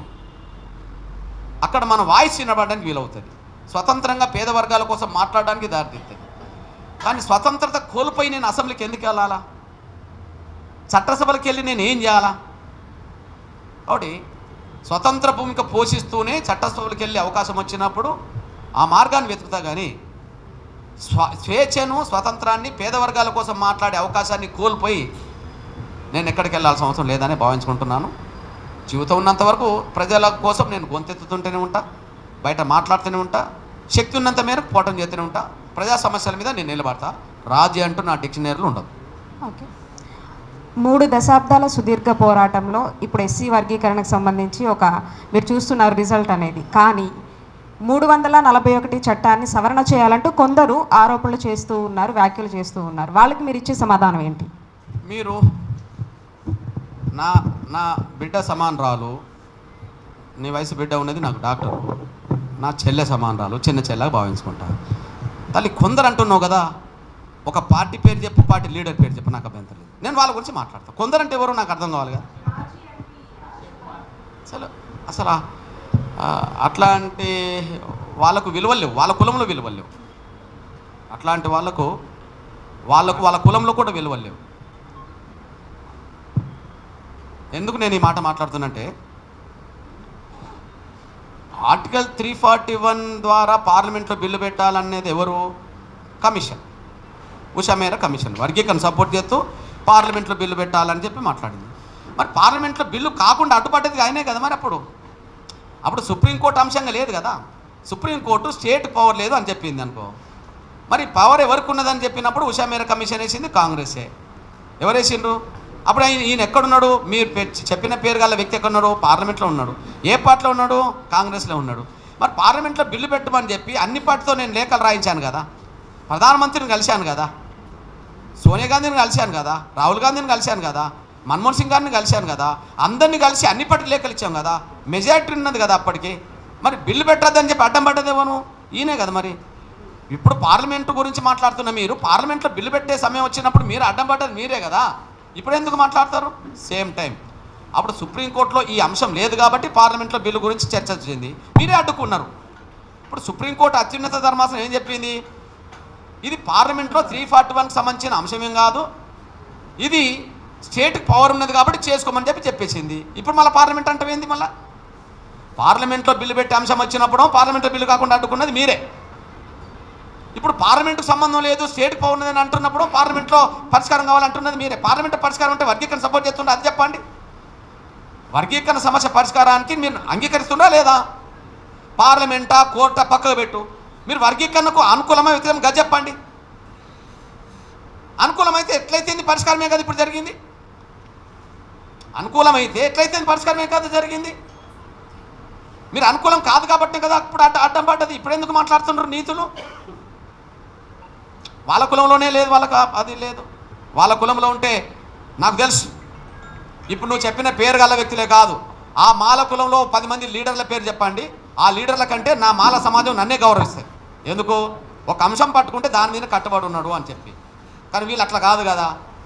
వాళ్ళ అవసరం కోసం, ఇప్పుడు ఉదాహరణగా చెప్తున్నాను నేను, ఇప్పుడు ఎస్సీ వర్గీకరణ వ్యతిరేకిత్వం అన్నాడు, అంతే కదా. మరి ఎస్సీ వర్గీకరణ చేసిన చంద్రబాబు పార్టీలో ఎందుకు పోయినావు? ఎస్సీ వర్గీకరణ చేసింది ఎవరు ముందు? చంద్రబాబు నాయుడు గారు. మరి చంద్రబాబు నాయుడు పార్టీలో నువ్వు ఎట్లా పోయినావు? ఆత్మవంచన చేసుకొని. అందువల్ల వాళ్ళకు విలువ లేదమ్మా. ఎందుకు?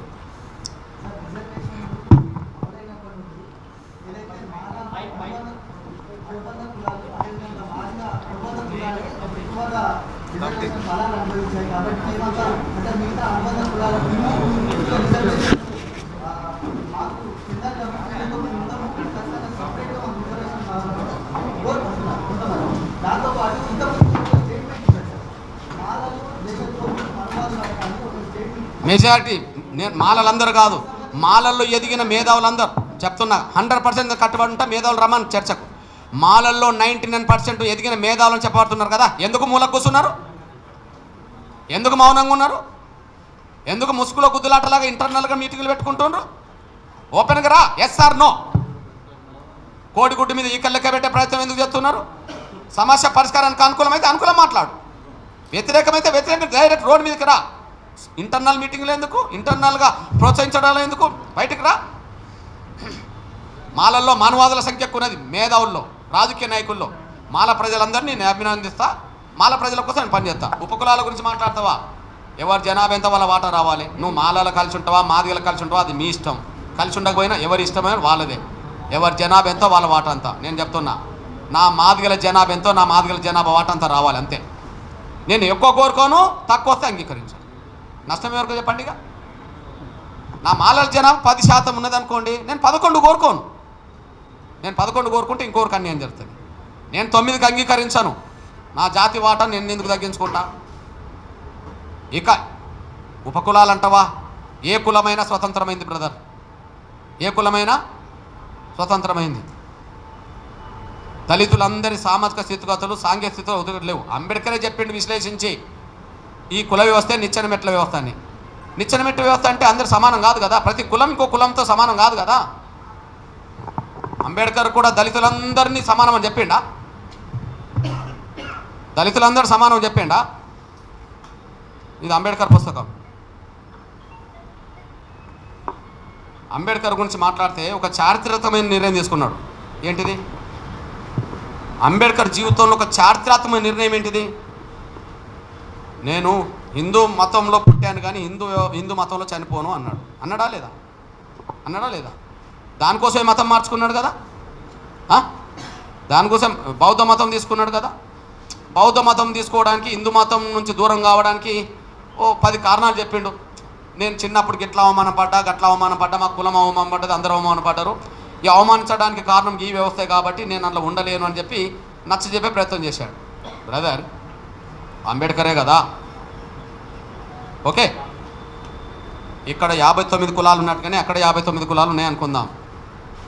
59 దళిత కులాలతో మీటింగ్ పెట్టలే అంబేద్కర్, వాళ్ళ సొంత కులంతో పెట్టిండు. అంబేద్కరు 59 కులాల దళితులందరినీ మతం మార్చుకోమని చెప్పి మీటింగ్ పెట్టలే. ఆయన సొంత కులం ఏంటిది? మహర్. మహర్ అంటే అక్కడ మాదిగ కాదు, డైరెక్ట్ మాదిగ పేరుతో ఉన్న వాళ్ళు ఉన్నారు. మాదిగ వృత్తికి సంబంధించిన మాతంగులు మాంగులు కూడా ఉంటారు. ఎవరు అక్కడ అంటే చర్మం వృత్తి చేసుకునే వాళ్ళు అక్కడ ఉంటారు కదా. మరి డాక్టర్ బాబాసాహెబ్ అంబేద్కర్ మత మార్పిడి చేసుకునే సమయంలో ఒక మీటింగ్ పెడతాడు. ఆ మీటింగ్ సందేశాన్ని వినిపిస్తా చూడండి. ఆ మీటింగ్లో మహర్ల మీటింగ్ పెడతాడు. కేవలం మహర్ కులస్తులతోనే సభ ఎందుకు ఆయన వేసుకుంటాడు. మళ్ళీ ప్రశ్న ఏమై వేసుకుంటాడు? సమాజం నుంచి ఆయనకి ప్రశ్న ఎదురవుతుందని. నువ్వు దళితులందరి కోసం పోరాటం చేస్తానని నాకు చెప్పావు కదా, మరి దళితులందరి మీటింగ్ పెట్టి ఒక నిర్ణయం తీసుకోవాలి కదా అని ఎవరైనా అంటారని చెప్పి మహర్ కులస్తులతోటే మీటింగ్ పెట్టుకుంటాడు. అతను తన సొంత కులస్తులతో పెట్టుకుంటాడు. ఆయన అంటాడు, ఈ సమావేశానికి కేవలం మహర్ కులస్తులని ఎందుకు పిలిచారని ఎవరైనా ప్రశ్నించవచ్చు అన్నాడా లేదా? అవి కంటిన్యూషన్లో అన్నీ చదవ. నేను ఇంకో విషయం చదువుతాను. మన జీవితాల్ని మెరుగుపరుచుకునేందుకు ఏం చేయాలి అన్నదే ఈ సమావేశం ముందున్న ఏకైక ప్రశ్న. ఎవరి జీవితాలు? దళితులందరి జీవితాలు కాదు, మహర్ల జీవితాలు. అంబేద్కర్ మన జీవితాల్ని మెరుగుపరుచుకునేందుకు ఏం చేయాలన్నదే ఈ సమావేశం ముందున్న ఏకైక ప్రశ్న. మన భవిష్యత్ జీవన గమనాన్ని ఏ విధంగా మలుచుకోవాలి? ఈ సమస్యను ఏ కులానికి ఆ కులం విడిగా పరిష్కరించుకోవాల్సిన అవసరం ఉన్నది. నేను అన్ని రకాలుగా అంటరాని వాళ్ళందరినీ పిలవకపోవడానికి కారణం ఇదొకటి అన్నాడు. డాక్టర్ బాబాసాహెబ్ అంబేద్కరే అక్కడున్న 59 కులాలందరినీ పిలిచి మనం మతం మార్చుకుందామని చెప్పలే. ఆయన సొంత కులస్తులను పిలిచే మతం మార్చుకుందామని చెప్పాడు. ఇప్పుడు నేనేం చెప్పాలి చెప్పండి? నేను మాదిగలకు అన్యాయం జరిగితే మాదిగల కోసం కొట్లాడతా, ఇంకేదన్నా ఉపకులానికి అన్యాయం జరిగినా వాళ్ళ కోసం కొట్లాడతా, మాలలకు అన్యాయం జరిగిన చోట మాలల కూడా కోసం కొట్లాడతా. గద్దర్ మీద కాల్పులు జరిపినప్పుడు అందరికంటే ముందు బంధుకు పిలిపించింది ఎంఆర్పిఎస్. ఓకే, శంకర్రావు మీద దాడి జరిగినప్పుడు ఏది సబితా ఇంద్రారెడ్డి గారు కొడుకులు ఎల్బీ నగర్లో దాడి చేసినప్పుడు, మంత్రిగుండ దాడి చేసినప్పుడు శంకర్రావుకు అండగా నిలబడి ఉద్యమం చేసింది ఎంఆర్పిఎస్. చంద్రబాబు నాయుడు ప్రభుత్వంలో సుద్దాల దేవయ్యను మంత్రివర్గం తొలగిస్తే ఆయనను అకారణంగా మంత్రివర్గం తొలగించడం తప్పని చెప్పి ఉద్యమాలు చేసింది ఎంఆర్పిఎస్. శంకర్రావు అది మన చంద్రరావును హరీష్ రావు ఢిల్లీలో ఏపీ భవన్లో కొడితే హరీష్ రావు తప్పు చేసినామని చెప్పి చంద్రరావుకు అండగా ఉన్నది బలమైన ఉద్యమం నడిపింది ఎంఆర్పిఎస్. బూటకపు ఎన్కౌంటర్ల పేరుతో ఆనాడు మెదకులో ఒక మాల బిడ్డను తమ్ముని చంపిన, లేదా జగిత్యాల్లో మాల బిడ్డల్ని బూటకం ఎన్కౌంటర్ చేసిన ఆ బూటకం ఎన్కౌంటర్లు ఖండిస్తూ వాళ్ళ అంత్యక్రియలో పాల్గొన్నది ఎంఆర్పిఎస్. మన జహీరాబాద్ నుంచి గెలిచి మంత్రి అయిన గీతారెడ్డి గారిని మన కోదండరామరావు గారు అవమానిస్తే కర్రగాచి వాత పెడితేనే తెలంగాణ వస్తుంది, గీతమ్మకు కర్రగాచి వాత పెడితే తెలంగాణ వస్తుందని చెప్పి ప్రకటన చేసిన కోదండరాంకు వ్యతిరేకంగా పోరాటం చేసి కోదండరాం ద్వారా ఆమెకు నిమ్మరసం ఇచ్చి దీక్ష కోదండరాం ద్వారా క్షమాపణ చెప్పించింది కూడా ఎంఆర్పిఎస్. కారంచేడు చుండూరు ఘటన తర్వాత లక్ష్మీపేట శ్రీకాకుళం లక్ష్మీపేట ఘటన చాలా కీలక ఘోరమైన ఘటన.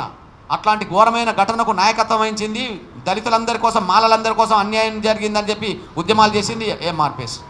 అదే సమయంలో ఇక్కడ మీరు అందరూ చూడండి, మనకు మిర్యాలగూడలో ఒక తమ్ముడు చంపబడ్డాడు, ప్రణయ్ దారుణమైన హత్య జరిగితే దానికి నిరసనగా రోడ్డెక్కింది, ఉద్యమాలు చేసింది ఎంఆర్పిఎస్. నేను అన్యాయం జరిగింది ఎవరికైనా వాళ్ళ పక్షం నిలబడతా, బ్రాహ్మణులకు అన్యాయం జరిగిన కాడ బ్రాహ్మణుల కోసం నిలబడతా. ఎక్కడా మోహన్ బాబు గారు కొడుకు ఏదో సినిమా తీస్తే ఆ సినిమాకు వ్యతిరేకంగా మాకు అవమానం జరిగిందని చెప్పి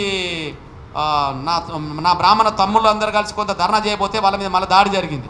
అప్పుడు నేను బ్రాహ్మణ సమాజానికి అండగా నిలబడి నువ్వు అది కరెక్ట్ కాదు, అవమానించడమే కరెక్ట్ అవుతే సినిమా తీయడమే తప్ప అనుకుంటే ఇంకా నువ్వు దాడి చేయడం తప్పని చెప్పాను. కంచెయ్య లాంటి మేధావి వైశ్యులను అవమానించినట్టుగా ఒక వ్యాసం రాస్తే నేను వైశ్యులకు అండగా నిలబడి వైశ్యుల తరఫున మాట్లాడింది ఎంఆర్పిఎస్. బీసీలకు అన్యాయం జరిగినప్పుడు బీసీల పక్షాన ఉన్నా, మహిళలకు అన్యాయం జరిగితే మహిళల పక్షాన ఉన్నా. మీ అందరు తెలుసు, ఇందిరా పార్కులో కేసీఆర్ మంత్రివర్గంలో ఒక మహిళ లేకపోతే మహిళలందరినీ సమీకరించి, అన్ని పార్టీల మహిళలను సమీకరించి 1,50,000-60,000 మంది మహిళలతో మీటింగ్ పెట్టి మహిళలకు మంత్రివర్గంలో చోటు ఎందుకు లేదని చెప్పి ప్రశ్నించింది కూడా ఎంఆర్పిఎస్. మాదిగల కోసమే కాదు, సమాజంలో అందరి కోసం పనిచేసింది ఎంఆర్పిఎస్. కాబట్టి నేను విజ్ఞప్తి చేస్తున్నా, మీ ప్రశ్నకు ఎవరు వాటా వాళ్ళకి దక్కాలి.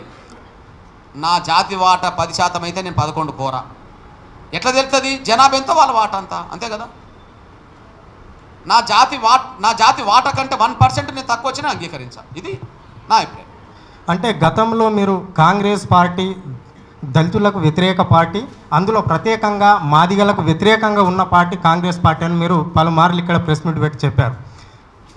అంటే ఒక ఎంపీ ఎన్నికల్లో 3 స్థానాల కూడా ఒక దళితునికి అంటే మాదిగ జాతికి సంబంధించి సీట్ ఇవ్వలేదని చెప్పారు.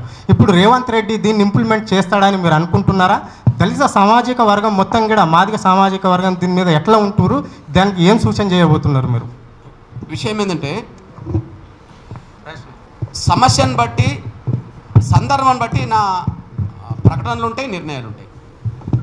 సమస్యను బట్టి సందర్భాన్ని బట్టి నా ప్రకటనలు ఉంటాయి, నిర్ణయాలు ఉంటాయి. నా ప్రధాన సమస్య ఏంటిది? వర్గీకరణకు సపోర్ట్ చేసిన వాళ్ళందరూ సపోర్ట్ చేశారు. ఇప్పుడు ఒక సమయంలో వర్గీకరణకు రాజశేఖర్ గారు సపోర్ట్ చేశాడు, నేను సపోర్ట్ చేశాను. ఒక సమయంలో వర్గీకరణకు సపోర్ట్ చేసిండు ఉత్తమ్ కుమార్ రెడ్డి గారు, ఆయన నాయకత్వంలో ఉన్న కాంగ్రెస్ పార్టీ కూడా నేను సపోర్ట్ చేశాను. మీరు చూడండి, ఇప్పుడు రాహుల్ గాంధీ గారు, నేను, చంద్రబాబు నాయుడు గారు, ఉత్తమ్ కుమార్ రెడ్డి గారు, అప్పుడు ఇంకా రేవంత్ రెడ్డి గారు బహుశా ఎక్కడున్నాడో నాకు తెలియదు, కానీ నేను ఒక వేదికను పంచుకున్నాం. 2018 ఎన్నికల్లో ఖమ్మం వేదికతో పాటు 2018 ఎన్నికల్లో పాటు ఖమ్మం వేదికతో పాటు చాలా వేదికలను రాహుల్ గాంధీతో మేము పంచుకున్న చరిత్ర ఉన్నది. మీ దృష్టికి నేను తీసుకొస్తున్నాను. ఎస్సీ వర్గీకరణ చేస్తామనంటే నేను సపోర్ట్ చేశాను, కానీ ఎస్సీ వర్గీకరణ మీద నిర్లక్ష్యం చేస్తే నేను ఎదుర్కొంటాను. ఎగ్జాంపుల్, ఇప్పుడు రేవంత్ రెడ్డి గారు ఎస్సీ వర్గీకరణకు అనుకూలంగా మాట్లాడిననుకో, మరి నేను కొడంగల్లో ఆయనకు సపోర్ట్ చేసిందని ఆయనే చెప్పుకున్నాడుగా. అంతకుముందు ఇప్పుడు కాదు, అదే సమయంలో మన మల్కాజ్గిరి పార్లమెంట్ అప్పుడు ఎంఆర్పిఎస్ నాకు సపోర్ట్ చేసిన ఆయన చెప్పుకున్నాడు కదా. మరి నేను ఎందుకు సపోర్ట్ చేయాల్సి వచ్చింది? వర్గీకరణకు నేను న్యాయం చేస్తాను, మీకు అండగా నిలబడతాను, పార్లమెంట్లో మాట్లాడతానంటే నేను సపోర్ట్ చేశాను. కానీ ఆయన పిసిసి అధ్యక్షుడు అయిన తర్వాత మా సీట్లు తగ్గినాయి, ముఖ్యమంత్రి కాదు. ఉదాహరణకు అంతకుముందు కంటే ఓ 3-4 సీట్లు మాకు తగ్గినాయి అసెంబ్లీ ఎన్నికలప్పుడు. నేను వ్యతిరేకించాను, నా కోసం కాదు కదా. కాంగ్రెస్ పార్టీలో ఉండబడి మా మాదిగ బిడ్డలకు న్యాయమైన వాట దక్కాలని నేను కోరుకున్నప్పుడు దక్కలే. మీరు అన్నదే గుర్తు చేశాను. పార్లమెంట్ ఎన్నికల్లో అసలు తెలంగాణలో ఎస్సీలో 170% గల మాదిగలకు ఒక సీటు రాలే. కాంగ్రెస్ పార్టీలో మా మాల సోదరుల ఆధిపత్యం ఎట్లుంటుందంటే మీరు గమనించండి, ఇక్కడ 3 పార్లమెంట్ స్థానాల్లో మాకు ఒకటి రాలే. ఆంధ్రప్రదేశ్లో 4 ఉంటాయి ఎస్సీ రిజర్వేషన్లు. ఇక్కడ వరంగల్, పెద్దపల్లి, నాగర్ కర్నూలు, అక్కడ చిత్తూరు, తిరుపతి, బాపట్ల, అమలాపురం, అక్కడ 4 కదా. ఇక్కడ గెలిచే అవకాశం ఉన్నది కాంగ్రెస్కు. ఇప్పుడు రిజర్వేషన్ సీట్లన్నీ కాంగ్రెసే గెలిచింది కదా. ఆడ గెలవదు, ఏడా ఆంధ్రప్రదేశ్లో గెలవదు, ఒక్కటి కూడా గెలవదు. ఆడ వైసీపీ టీడీ మధ్యలో యుద్ధం ఉంటుంది. గెలవని చోట 4 చోట్ల కూడా మాకు అవకాశం ఇవ్వాలి ఒకటి. అంటే కాంగ్రెస్ పార్టీలో గెలిచినా మేమే గెలవాలి, ఓడినా మేమే ఓడాలి. కానీ మాదిగలకైతే చోటు ఇవ్వమని చెప్పి అక్కడ కాంగ్రెస్ని బిగిస్తుంటారు. ఆడ 4 చోట్ల కూడా మాదిగలకు ఒక్కటి రాలే, ఓడిపోయే కాదు. ఆంధ్రప్రదేశ్లో కాంగ్రెస్ గెలిచి ఎంపీలు అవుతారని చెప్పి ఎవరైనా ఉన్నది? ఇప్పుడు ఆయన ఓడిపోయే కాడ కూడా 4 సీట్లు కాంగ్రెస్ మాలలకి ఇచ్చింది, మాదిగలకు ఒకటి రానివ్వలే. ఇక్కడ 3 మాకు ఒక్కటి కూడా రానివ్వలే. అంటే అన్యాయం జరిగిన సందర్భం వచ్చినప్పుడు నేను అన్యాయంకు వ్యతిరేకంగా మాట్లాడాలి కదా. ఓకే, ఇప్పుడు సుప్రీంకోర్టు జడ్జిమెంట్ ఇచ్చింది. సుప్రీంకోర్టు జడ్జిమెంట్ ఇచ్చిన తర్వాత రేవంత్ రెడ్డి గారు ప్రకటన చేసిండు కదా, భారతదేశంలో అందరికంటే ముందు నేనే అమలు చేస్తాను అన్నాడు. నేను ప్రత్యేకంగా చంద్రబాబు నాయుడుకు ధన్యవాదాలు చెప్పాను, ఎందుకంటే ఆయన తీసుకొని చట్టమే ఆయన వల్లనే మాకు వర్గీకరణ గతంలో జరిగింది, మేము కొంత మా పిల్లలకు మేలు జరిగింది, ప్రత్యేక ధన్యవాదాలు చెప్పి ఆయన అమలు చేస్తాను అంటుండు. ఓకే, కానీ రేవంత్ రెడ్డి గారు అసెంబ్లీలో ఏం చెప్పిండు? నిండు అసెంబ్లీలో ఎస్సీ వర్గీకరణ త్వరగా నేనే అమలు చేస్తా, ఏబిసిడి వర్గీకరణ ఇతర రాష్ట్రాల కంటే ముందు మేమే అమలు చేస్తాం, సుప్రీంకోర్టును తీర్పును స్వాగతిస్తున్నా, ఎస్సీ వర్గీకరణ కోసం అవసరం అంటే ఆర్డినెన్స్ అని అన్నాడు. నేనేం చేయాలి? ఇప్పుడు నా వర్గీకరణ అంశం కదా. ఓకే, రేవంత్ రెడ్డి గారు వర్గీకరణ చేస్తామని అంటుండు కాబట్టి నేను ఆయనను అభినందించాను, ధన్యవాదాలు కూడా చెప్పాను. ఇప్పుడు నాకు ఇవాళ సాయంత్రం 5 గంటలకు ఏదో అపాయింట్మెంట్ ఉన్నట్టున్నది, మీకే చెప్తున్నాను నేను. మా ఎమ్మెల్యేలందరూ ఫోన్ చేస్తున్నారు, 5 గంటలకు అపాయింట్మెంట్ ఇచ్చిండు సెక్రటరీకి రమ్మని చెప్పి. అట్లనే దామోదర్ రాసు గారు అందుబాటులో లేడు, ఆయన వస్తే పోదామని చెప్పి నేను కూడా వాళ్ళ కబురు చేసి ఇక్కడికి వచ్చాను. ఆయనకు నేను పోయి ధన్యవాదాలు చెప్తాను, మీరు అసెంబ్లీలో మాట్లాడిండు కదా, త్వరగా అమలు చేయండి అని చెప్పి నేను చెప్పి వస్తాను అంతే.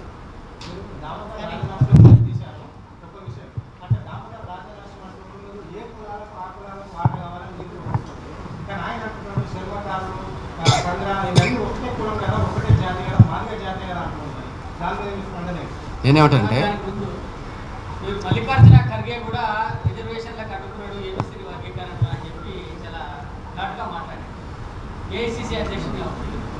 మరి మళ్ళీ మీరు కాంగ్రెస్ పార్టీతో మీ అంటే స్నేహం ఎట్లా ఉంటుంది? ఇప్పుడు ఒకవైపు రేవంత్ రెడ్డిని అభినందిస్తా అంటున్నారు, ఒకవైపు మల్లికార్జున ఖర్గే గారిని చాలా ఘాటుగా విమర్శించారు. నేను సూటిగానే చెప్తున్నా, ఎంతో కొంత రేవంత్ రెడ్డి గారిన నమ్ముతా, మా మల్లికార్జున ఖర్గే నమ్మాను.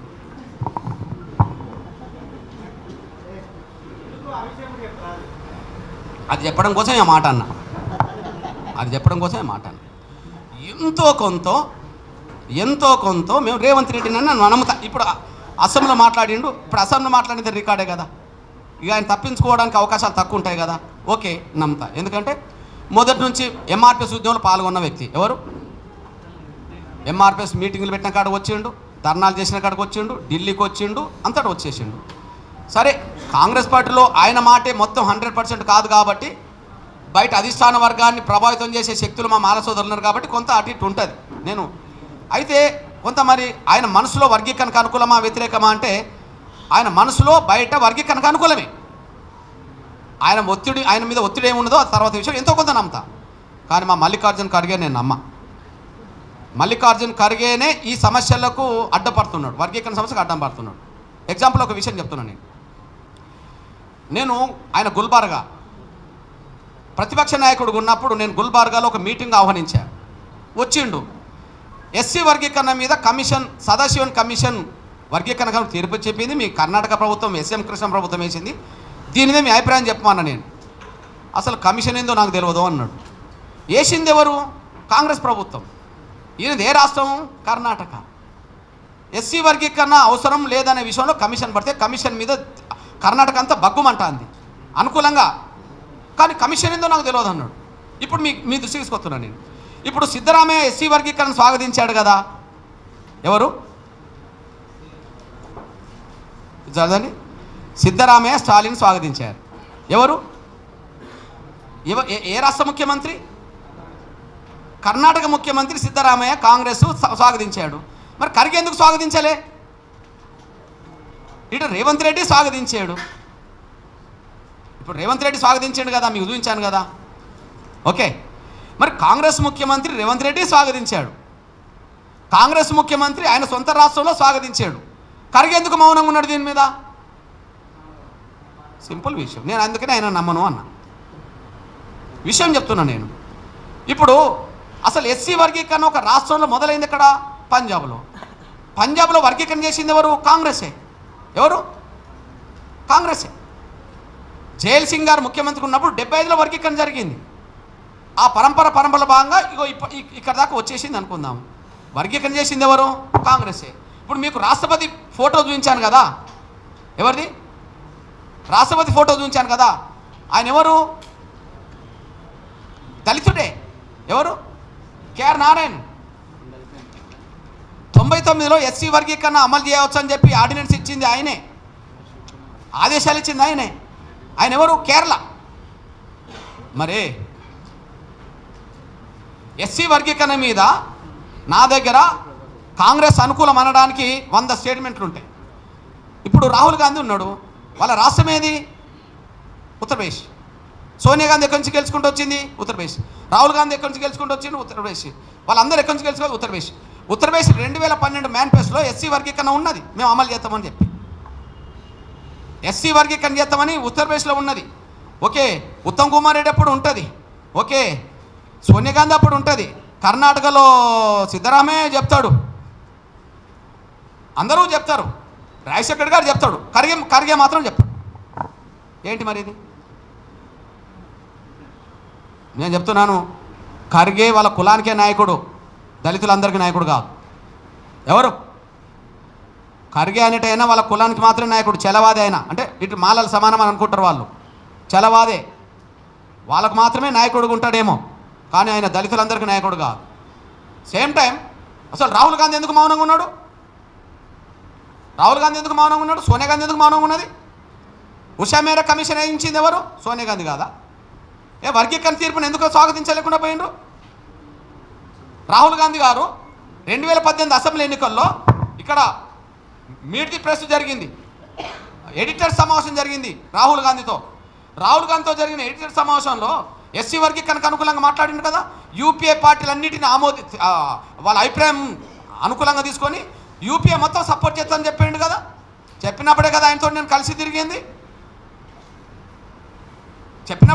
తిరిగింది, గద్వాల సభలో ఎస్సీ వర్గీకరణ అమలు చేస్తామని చెప్పి ఆయనే చెప్పేసిండు. నోటి మాట కూడా ఉన్నది కదా, రికార్డు ఉన్నది, నోటి మాట ఉన్నది.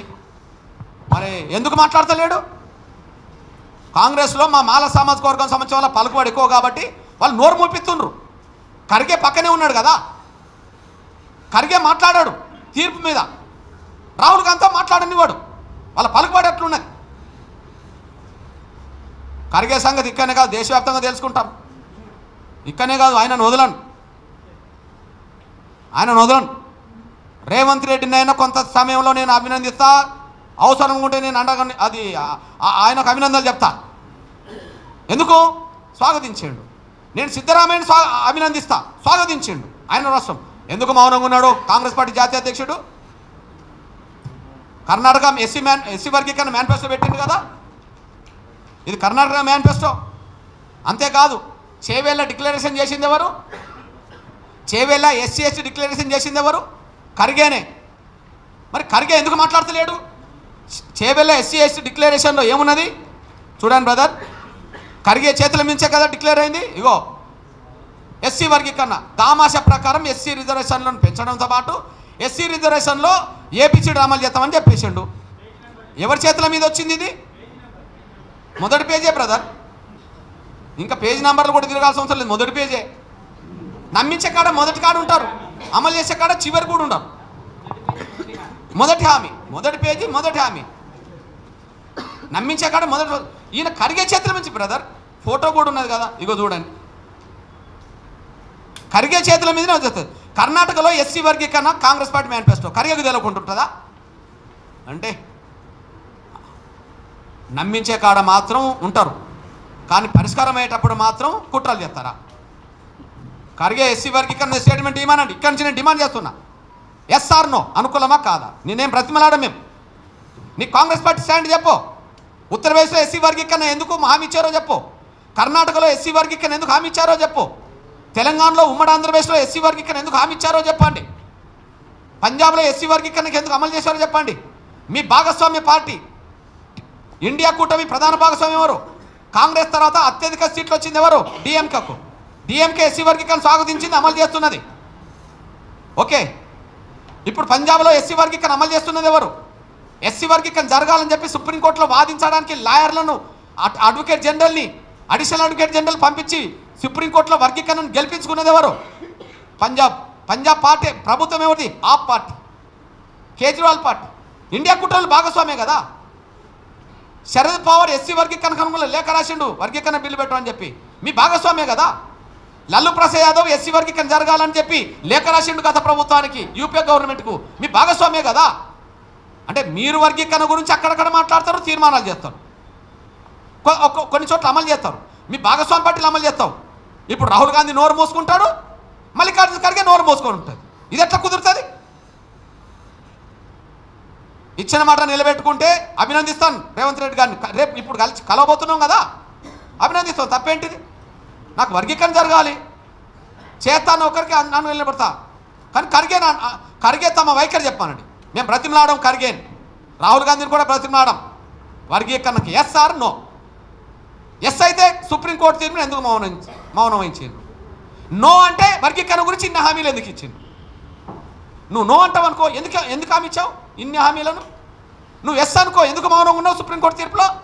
చెప్పాలి, ఖర్గే చెప్పాలి, రాహుల్ గాంధీ చెప్పాలి, సోనియా గాంధీ కూడా చెప్పాలి. ఇంకా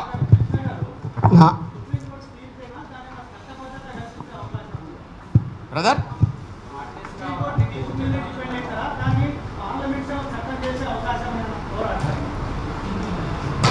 రాములు, నువ్వు ముందు వరుసలో కూర్చోవాలి. నా తమ్ముడివి, మొదటి నుంచి ఎక్కడో నాకు అండగా నిలబడ్డ తమ్ముడివి. నువ్వు ఫస్ట్ ఇంటర్వ్యూ తీసుకునేది తమ్ముడే. ఓకే, నేనేంటంటే ఇది పార్లమెంట్లో బిల్లు పెట్టి అంశం అయినప్పుడు పార్లమెంటులో ఒత్తిడి తీసుకొచ్చాం అనుకుందాం, అన్ని పార్టీతో లేఖలు రాయించాం. కానీ ఇప్పుడు సుప్రీంకోర్టు ఏమన్నది? ఇది పార్లమెంటుకు సంబంధం లేదు, స్టేట్కి పవర్ ఉన్నదని చెప్పింది. స్టేట్కి పవర్ ఉన్నది అన్నప్పుడు స్టేట్ అమలు చేస్తుంది కదా. పంజాబ్ అమలు చేస్తుంది కదా, తమిళనాడు కూడా అమలు చేస్తుంది కదా. ఇప్పుడు అమలుకు అడ్డంకి ఏం లేదు కదా, అమలు చేస్తుంది కదా. ఇప్పుడు ఇక్కడ 2 రాష్ట్రాలు అమలు చేస్తున్న కాడ 3వ రాష్ట్రంగా నేను మొదలుపెట్టిన రాష్ట్రంగా అమలు చేయమని కోరుతాను. కానీ మళ్ళీ నేను అటువైపు ఎందుకు పోతా? సుప్రీంకోర్టులో ఈ జడ్జిమెంట్ రాకపోతే గాంశంకి ముందుకెళ్ళాలి. సుప్రీంకోర్టులో రాజ్యాంగ ధర్మసభ తీర్పిచ్చినప్పుడు నేనేం చెప్పాలి? కాబట్టి నేను అటు వెళ్ళాను. తెలంగాణ జర్నలిస్ట్ యూనియన్ ఆధ్వర్యంలో ఏర్పాటు చేసిన ఈ కార్యక్రమం, అదేవిధంగా సీనియర్ జర్నలిస్ట్ కప్రా ప్రసాద్ గారికి అవకాశం ఇచ్చినందుకు ధన్యవాదాలు. కృష్ణమాది అన్న, సమకాలీన సమాజంలో ఆశయాలతో స్టార్ట్ అయిన వారు ఆశలతో కనుమరుగయ్యారు చాలామంది. కానీ మీరు తెలుగు నేల మీద ఇంత సుదీర్ఘమైన పోరాటం చేసిన మీరు మరి ఇవాళ ఎస్సీ వర్గీకరణ సాధించడంతో పాటు మానవీయ కోణం నుంచి అనేక ఉద్యమాలను కూడా సక్సెస్ చేశారు.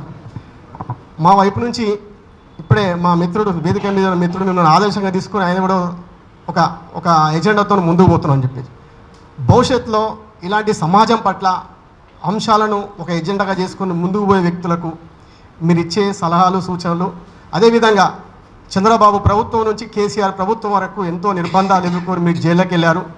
ఎక్కడ పాలక వర్గాలకు ఒదగకుండా వాళ్ళు చేసే కుట్రలు అన్నీ కూడా ఎదుర్కొని నిలబడి, ఎంతోమంది ప్రలోభపెట్టిన వాడు లొంగకుండా ఇంత ఇంటారుగా నిలబడి తెలుగు నేలతో ఇలా యావత్ భారతదేశాన్ని ఒక ఆదర్శంగా వర్గీకరణ ద్వారా నిలిచిన మీరు భవిష్యత్తులో ఇవాళ జర్నలిస్ట్ సమస్యలు కూడా మేము సాధించుకోవాలంటే నిజంగా మీ నుంచి మాకు ఇచ్చే సలహాలు, సూచనలు.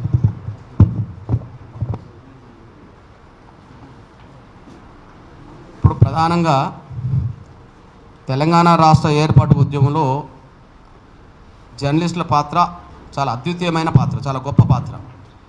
ఆ విషయాన్ని కేసీఆర్ గారు పదే దాన్ని మాట్లాడిండు, మేనిఫెస్టో కూడా పెట్టేసిండు. కానీ తర్వాత జర్నలిస్టులకు సంబంధించిన యూనియన్ ప్రధాన నాయకత్వం ఏదైతే ఉన్నదో ఆ అంశాలను పరిష్కరించే దశగా ఒత్తిడి పెంచాల్సింది పోయి వాళ్ళు ఇచ్చే కేసీఆర్ ఇచ్చే అవకాశాలకు ఆయన వెళ్ళిపోవడం వల్ల దీని మీద గట్టిగా మాట్లాడే సంఘాలు కొంత వెంటనే ముందుకు రాలేకుండా పోయినాయి. ఇంకా అప్పుడు ఆయన ఏ అంశం రోడ్డు మీద తీసుకొచ్చినా కూడా ఆ రోడ్డు మీద తీసుకొచ్చిన వాళ్ళందరినీ ఏదో రకంగా ఇబ్బందులు పెట్టి నిర్బంధం పెట్టి అద్దెస్తున్న రోజుల్లో కావచ్చు, అసెంబ్లీ ఎన్నికలతో పోల్చుకుంటే కర్ణాటకలో కూడా కావచ్చు, ఆంధ్రప్రదేశ్లో కావచ్చు, ఇక్కడ కావచ్చు. కానీ తెలంగాణలో ఓటు బ్యాంక్ ఎంత పెరిగింది? 8 అసెంబ్లీ సీట్లున్న బీజేపీ మరో 8 పార్లమెంట్ సీట్లను గెలుచుకున్నది. 65 అసెంబ్లీ సీట్లు ఉండబడే కాంగ్రెస్ గదే 8 గెలుచుకున్నది. దాన్ని చూడాలి మీరు. తర్వాత బీజేపీకి సంబంధించిన విషయంలో అసెంబ్లీ ఎన్నికల నాటికి అంతకుముందు 7% ఉన్న ఓటు 14% తెచ్చుకున్నది, అంటే 7% పెరిగింది. కానీ 14% ఉన్న అసెంబ్లీ ఓటుకు 6 నెలలు తిరగకముందే 35% ఓటు పెంచుకున్నది. 35 అంటే 14 నుంచి 35 అంటే 21% ఓటు పెరిగింది.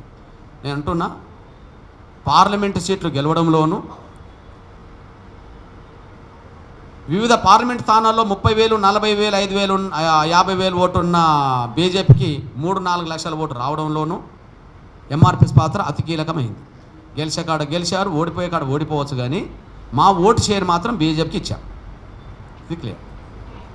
అన్న ఏం లేదన్నా, గత 30 సంవత్సరాల నుంచి కూడా మీరు పోరాడుతూనే ఉన్నారు కదా.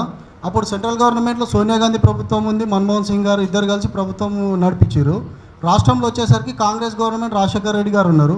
అప్పుడు అమలు కానటువంటి రిజర్వేషను ఏబిసిడి వర్గం ఏదైతే ఉందో వర్గీకరణ, అప్పుడు కాంది వర్గీకరణ, ఇప్పుడు అక్కడ సెంట్రల్లో బీజేపీ ఉంది, రాష్ట్రంలో కాంగ్రెస్ ఉంది.